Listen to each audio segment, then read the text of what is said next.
नमस्कार, स्वागत है आप सभी का हमारे इस खास कार्यक्रम हरियाणा डायरी में। इस कार्यक्रम का एक ही उद्देश्य है कि आप तक हरियाणा के हर उस विकास की जानकारी पहुंचाई जाए जो मुख्यमंत्री मनोहर लाल के नेतृत्व में लगातार किया जा रहा है। तो बने रहिए हमारे साथ और देखते रहिए हमारा खास कार्यक्रम हरियाणा डायरी।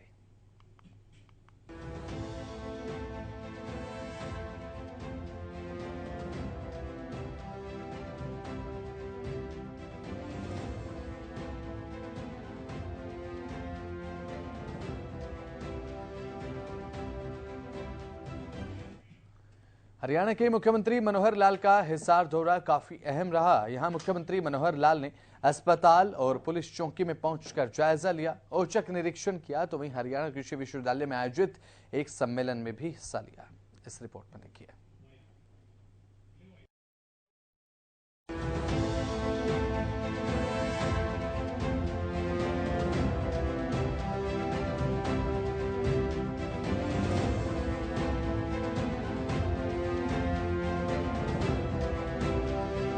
मुख्यमंत्री मनोहर लाल ने हिसार के चौधरी चरण सिंह हरियाणा कृषि विश्वविद्यालय में वैश्विक खाद्य पोषण, सुरक्षा, स्थिरता और स्वास्थ्य के लिए रणनीति विषय पर आयोजित अंतर्राष्ट्रीय सम्मेलन का शुभारंभ किया। इसके बाद मुख्यमंत्री ने देश और विदेश के प्रसिद्ध शोध संस्थाओं से आए प्रख्यात वैज्ञानिकों से मुलाकात की। साथ ही कृषि क्षेत्र में उद्यमिता से संबंधित प्रदर्शनी का भी अवलोकन किया। मुख्यमंत्री ने America, Britain, Canada, Kazakhstan, Japan, मिस्र, France, Germany, Tunisia, Brazil, Morocco सहित 15 देशों के 900 वैज्ञानिकों और साथी शोधार्थियों ने हिस्सा लिया। बहुत सी समस्याएं, बहुत से उनकी नई टेक्निक, बहुत से ऐसे प्रोडक्शन बढ़ाने के विषय, डाइवर्सिफिकेशन, खास करके जिससे आज वातावरण दूषित होता जा रहा है उसमें खासकर एमिशन, जिस प्रकार का पोल्यूशन का है, पानी का संकट है, उसको पानी को बचाने के लिए मार्केटिंग की बातें हैं, तो इन सब विषयों पर लेकर के जो मैंने मुख्यमंत्री सारा विषय का सुना है। अच्छा एक सेमिनार ये होने वाला है और बहुत से अच्छे सुझाव जो आएंगे निश्चित रूप से हरियाणा में उनको लागू कराएंगे, क्योंकि इन चीज़ों की आज की आवश्यकता है। क्योंकि सॉइल की प्रोडक्टिविटी ये भी कैसे बढ़े, प्रोडक्शन जो है एग्रो प्रोडक्शन, उसकी क्वालिटी कैसे सुधरे, ताकि हमारे जीवन को यानी स्वस्थ शरीर कैसे रह सकता है। केमिकल्स और पेस्टिसाइड का जो दुष्परिणाम उसको रोकने के लिए भी कुछ चीज़ें सामने आएंगी। जैसा भी यहाँ का निकलेगा परिणाम जो है कि उससे सिफारिशें होंगी उसको।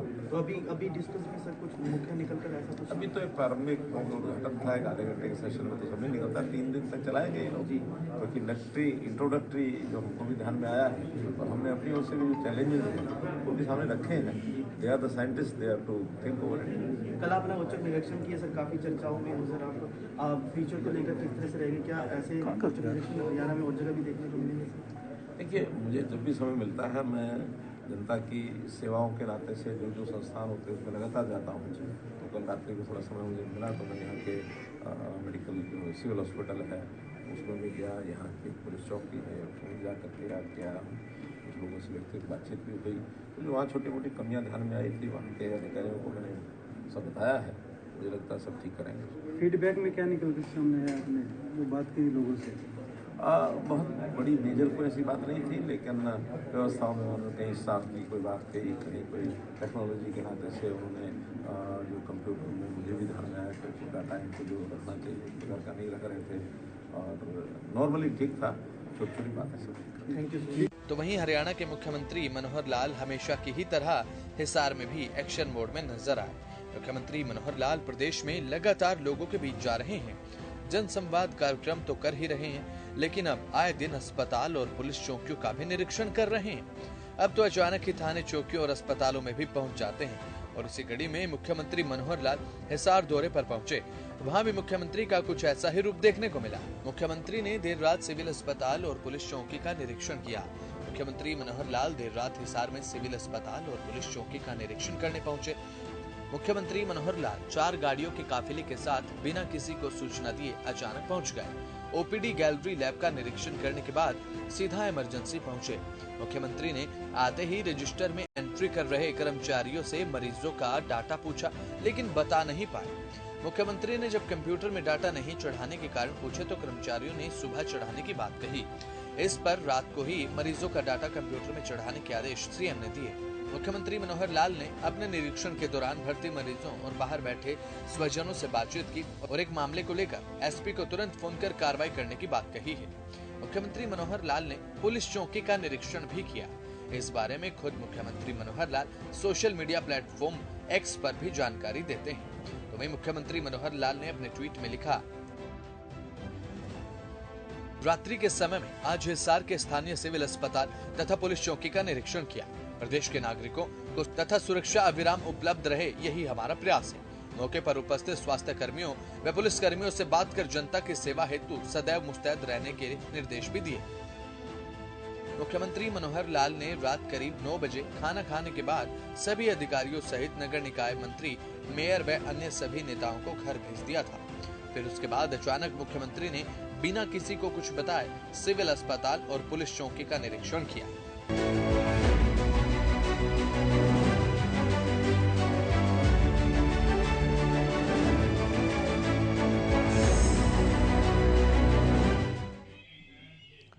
तो वहीं हरियाणा के मुख्यमंत्री मनोहर लाल ने कहा कि समाज से नशे को जड़ से मिटाने के लिए बच्चों को संस्कारवान बनाना बेहद जरूरी है। इस कार्य में अभिभावक तथा सामाजिक संस्थाएं अहम भूमिका अदा कर सकती हैं।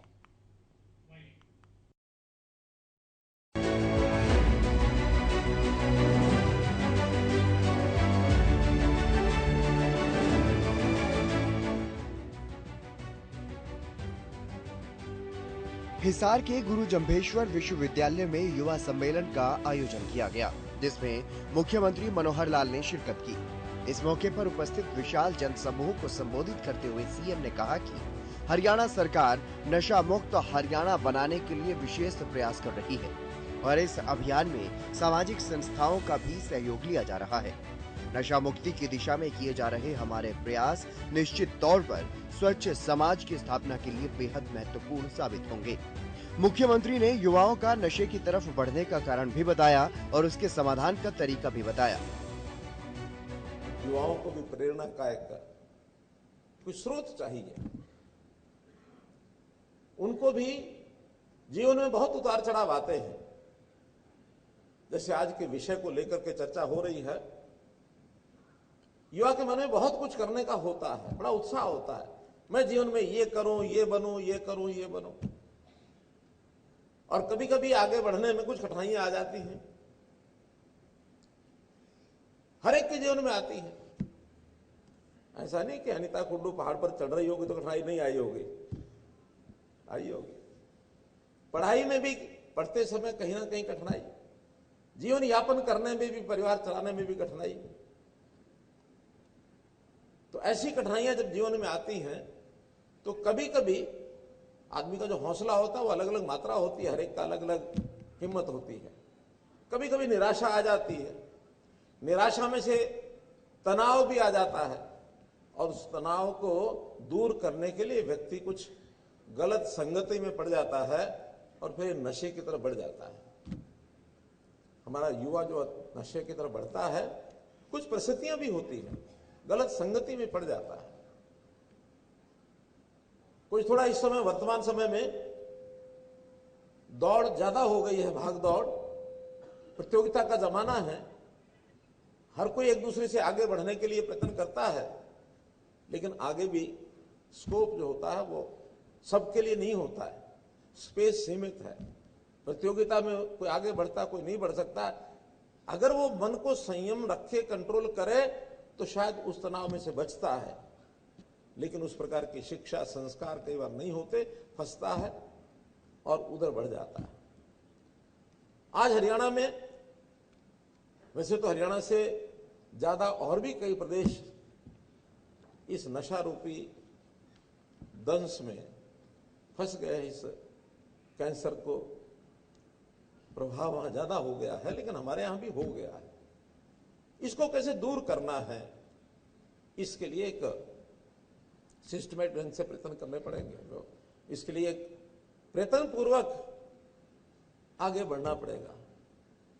बहुत दिनों से मन में विचार था, लेकिन स्वामी जी ने जैसे बताया, 5 मई को ऐसे किसी हमारे साथी ने विचार दिया कि इस बार आप अपने जन्मदिन पर क्या करोगे? मैंने कहा मैंने तो कभी जन्मदिन मनाया भी नहीं, लोगों को पता भी है कि नहीं है, लेकिन नहीं, इस बार कुछ विशेष करना चाहिए। उस समय संतों महात्माओं को निवेदन किया, हम लोग मेरे आवास पर पधारे, मुझे आशीर्वाद दिया। मैंने निवेदन किया कि कुछ थोड़ी देर बैठ के बातचीत करते हैं और इस बातचीत में समाज की समस्याएं, इनको कैसे हम दूर कर सकते हैं, क्योंकि जिस प्रकार की समस्याएं हैं केवल सरकार दूर करने लगेगी और समाज में लोग आगे नहीं आएंगे तो सरकार अकेली नहीं कर सकती, सीमाएं हैं सरकार की। तो जब उस समय विचार चला कि नशा मुक्ति या जो ड्रग्स का प्रचलन बहुत हो गया है, मादक पदार्थों का सेवन ये बहुत हो गया है, तो इसको कैसे दूर करना। 3 इसके चरण हैं। एक चरण है जन जागरण। जन जागरण शायद सरकारें उतना ज्यादा नहीं कर सकती जितना सामाजिक संस्थाएं या संत महापुरुष या जो अपने कथा से, प्रवचनों से लोगों को प्रभावित कर सकते हैं, वो ज्यादा जन जागरण कर सकते हैं। तो हमने सब संतों से निवेदन किया कि जन जागरण में हम सब लग सकते हैं। सबने हाँ की कि हाँ ये काम ऐसा है जिसको हमको आगे बढ़ाना चाहिए। उसके बाद ये अभियान चला है। मुख्यमंत्री ने कहा कि किसी भी समाज के निर्माण में युवाओं का महत्वपूर्ण योगदान होता है, लेकिन कुछ युवा नशे के जाल में फंस रहे हैं।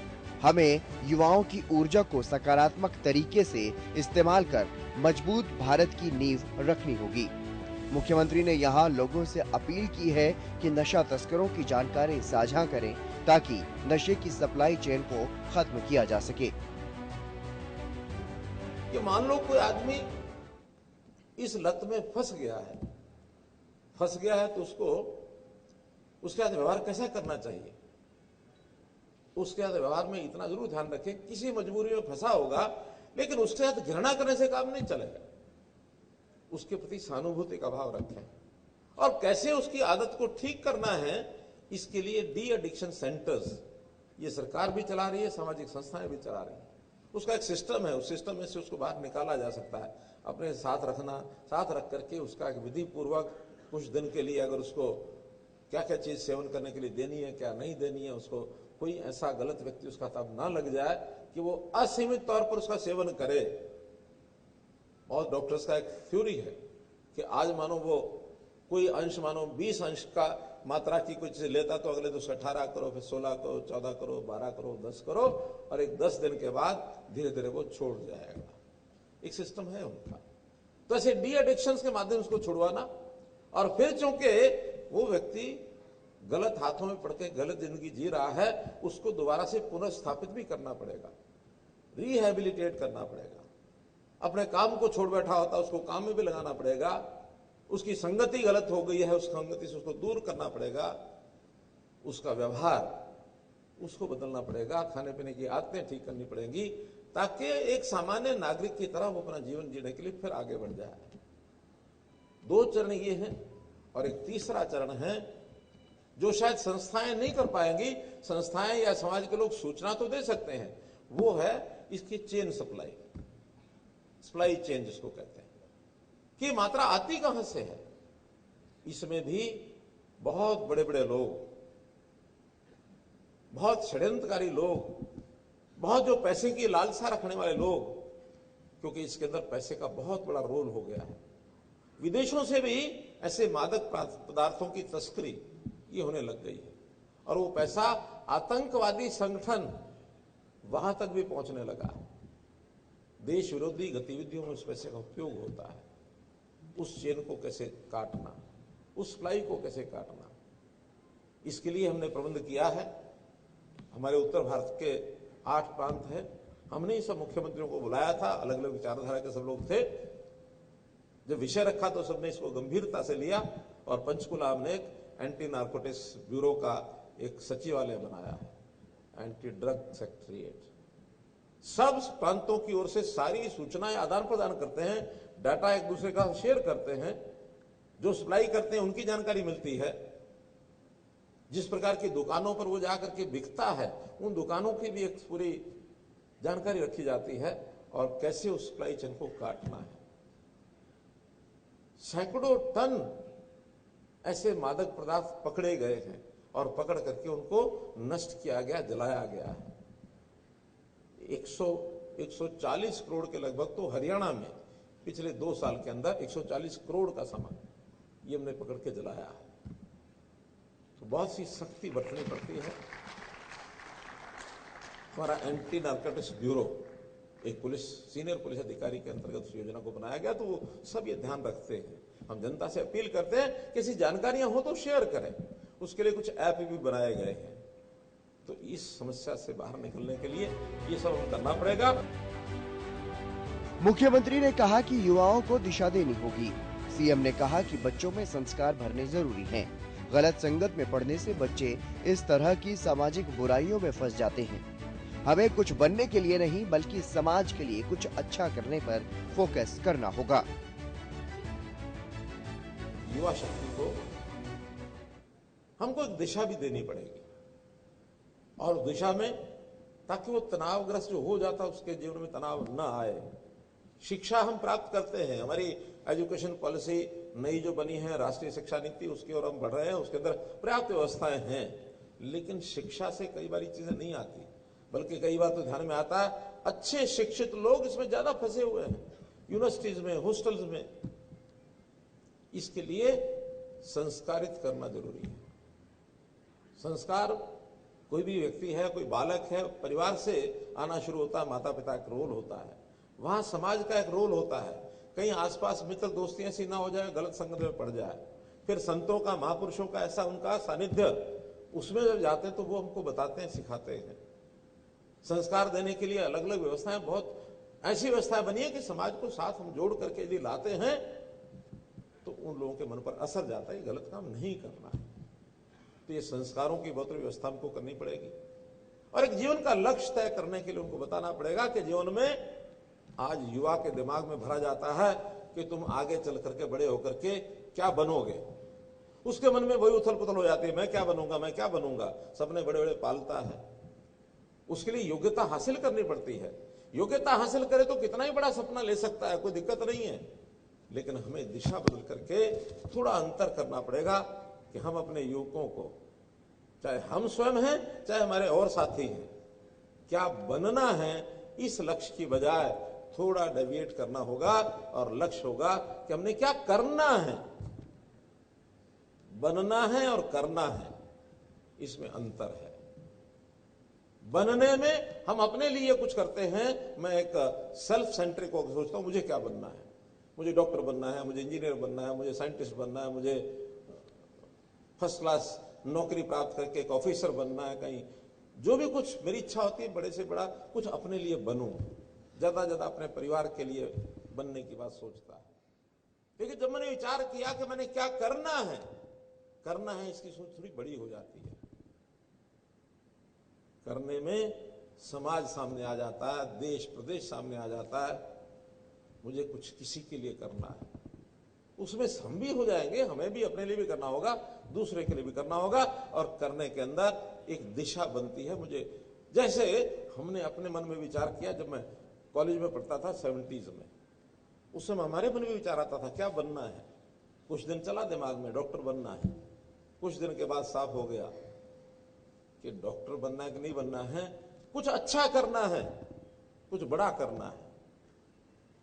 ये मन में विचार आया। परिवार के लोग उस समय बहुत परेशान हुए, घर परिवार छोड़ करके संघ के प्रचारक हो गए सन 80 में। 80 के बाद पीछे मुड़ के देखा नहीं। कोई मुख्यमंत्री बनने के लिए निकला था ऐसा नहीं है, समाज के लिए कुछ करना, ये मन में पीड़ा थी। तो जब करना है ये विचार आता है तो व्यक्ति बड़ा लक्ष्य सामने रख के चलता है, और जब बड़ा लक्ष्य सामने रखता है फिर वो परेशान निराश नहीं होता है। हालांकि उस मार्ग में भी बहुत कठिनाइयां आती हैं, बहुत कांटे होते हैं। संघ की प्रार्थना में एक लाइन आती है, कंटका कीर्ण मार्गम, कि कांटों से भरा हुआ ये रास्ता, समाज के लिए काम करने के लिए निकले हैं तो आएंगे, लेकिन उसमें से भी कैसे रास्ता निकालना है, हमारा उत्साह। युवकों के लिए स्वामी विवेकानंद जी की वो पंक्ति, उठो जागो बढ़ो और तब तक ना रुको जब तक लक्ष्य को प्राप्त ना कर लो।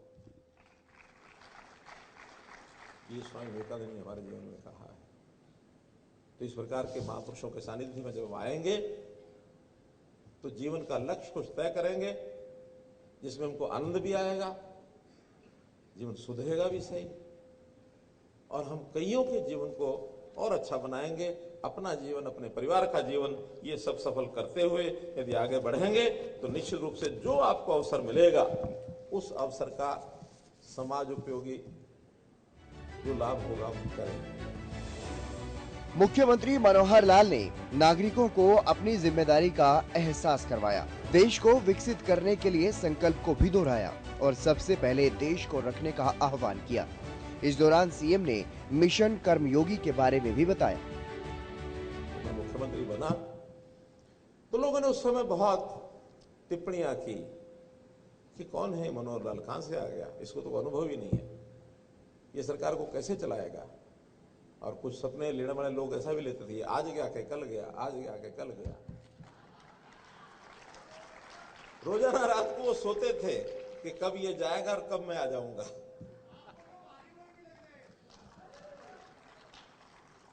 लेकिन मन में कुछ विचार थे कि आखिर वो पीड़ित व्यक्ति, उसकी पीड़ा को कैसे दूर किया जाए।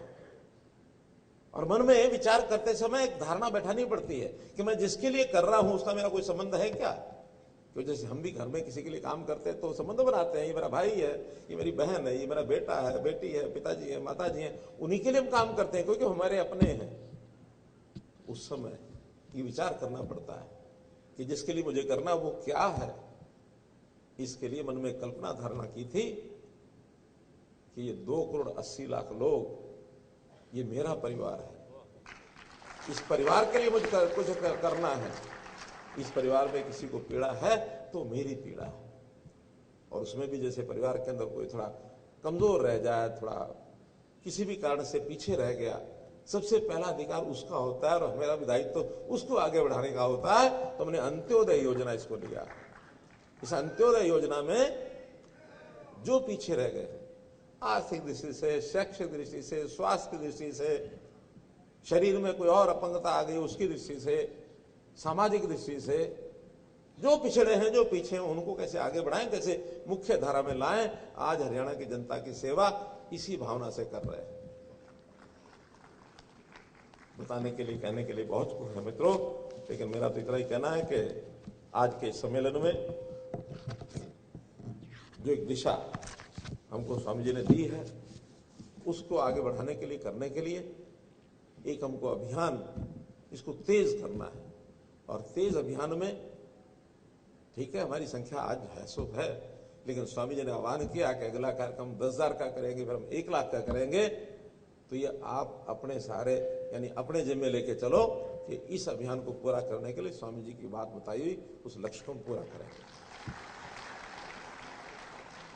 इस हरियाणा की आबादी 2,80,00,000 है, 4 लाख या एम्प्लॉइज हैं।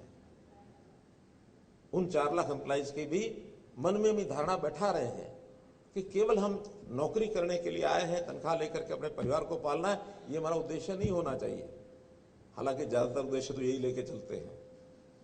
सेवा के भाव को बहुत बड़ा स्थान अभी दिया हुआ नहीं है, लेकिन हमने इन 4 लाख लोगों की ट्रेनिंग शुरू कर दी है और उस ट्रेनिंग में सबको बताया जाता है कि नौकरी की आय लेना, नौकरी करके साधन प्राप्त करना ये गौण है। हमारा दायित्व तो है कि हमारी अपनी जनता, इसको अपनी सेवा करनी है। ये भाव जिस दिन आ गया उस दिन समाज को भी हम संभाल लेंगे, अपने आप को भी संभाल लेंगे। और इस प्रदेश का योगदान देश को आगे बढ़ाने के लिए प्रधानमंत्री जी ने आह्वान किया है कि विकसित भारत होना चाहिए। विकसित भारत की दूरी अभी बहुत है। मनोहर सरकार का लक्ष्य है सुशासन। इसी दिशा में लगातार कदम उठाए जा रहे हैं। अंत्योदय की भावना से काम किया जा रहा है और सामाजिक बुराइयों में नशे की समस्या को पूरी तरह से जड़ से उखाड़ फेंकने के लिए मनोहर सरकार विशेष अभियान छेड़े हुए है और इसके सकारात्मक परिणाम भी देखने को मिल रहे हैं।